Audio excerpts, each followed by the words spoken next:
In John 10:10, Jesus says that He came to bring life. Not just any old life, not boring life, not life that drains us, not still life. He came to give us abundant life. Now, we're all thinking, well, Jesus, that sounds great.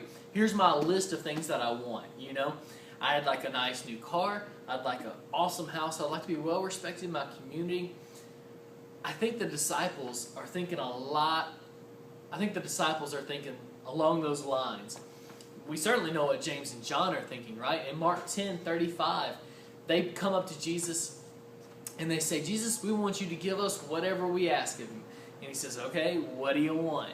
And they say, well, when you come into your kingdom, when you set up the kind of kingdom that David had, with all the power and grandeur and glory and money and respect and authority that David had, we'd like for you to put us in positions of authority. They say it like this: we'd like for you, one of us to sit on your left hand and one of us to sit on your right. Basically, they were saying, we want the authority, we want the respect, we want the money, and all the things that come with that. We want that abundant life, right? The problem with that whole idea is, and with our idea of what abundant life is, we can't use our definition for Jesus' phrase. We didn't promise this. I didn't promise this. Jesus promises that He came to bring us abundant life. And so we've got to use Jesus' definition for what abundant life actually is. And it doesn't have anything to do with power or wealth or respect.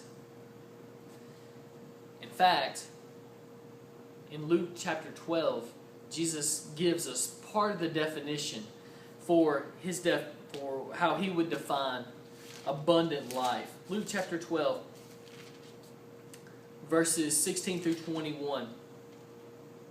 It's the story about a man who's apparently pretty wealthy, and he looks out at his fields and he sees that it's been a great year. There's so much grain and so much corn and so much crop, in fact, that now he's going to tear down his old barns and rebuild bigger. It's a great problem to have for him, right? And so he says to himself, this is great. I'm going to tear down those old barns. I'm going to put in all this grain and all this food. I'm going to sell it, and I'm going to retire, and I'm going to live the abundant life, right? Jesus calls this man a fool, because at the end, he hadn't taken care of the spiritual stuff. All the spiritual matters that he should have been taking care of. His relationship with God was non-existent. And so while he was leading the abundant life, he wasn't leading Jesus' abundant life.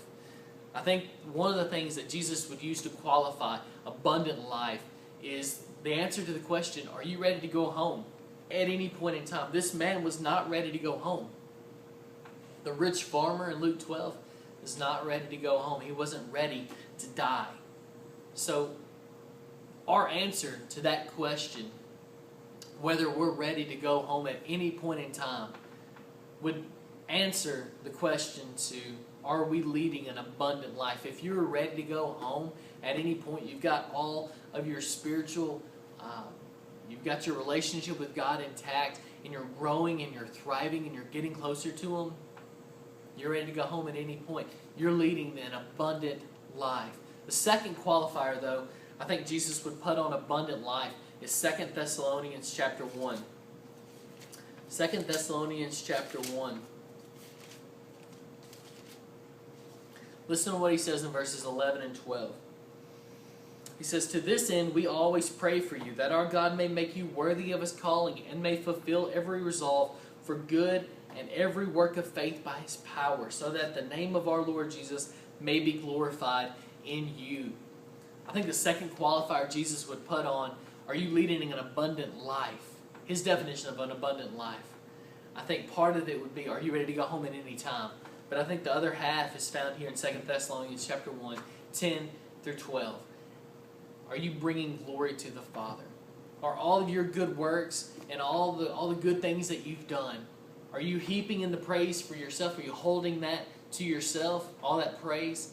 Are you throwing all that back onto the Father? Are you bringing glory and praise to Him? If you are, and if you're ready to go home at any point, I think Jesus would say you're leading an abundant life. But it has nothing to do with the power and the wealth and the respect and the money and all the things that we usually think about when we lead an abundant life, the kind of life that we want to live, the kind of life that we would live forever. You know, we'd be happy if we could live that kind of life for forever. I don't think that's the kind of life Jesus was thinking of when he said, I came to give you an abundant life. I think he came to ready us to go home, and I think he came to show us how to return praise back to the Father.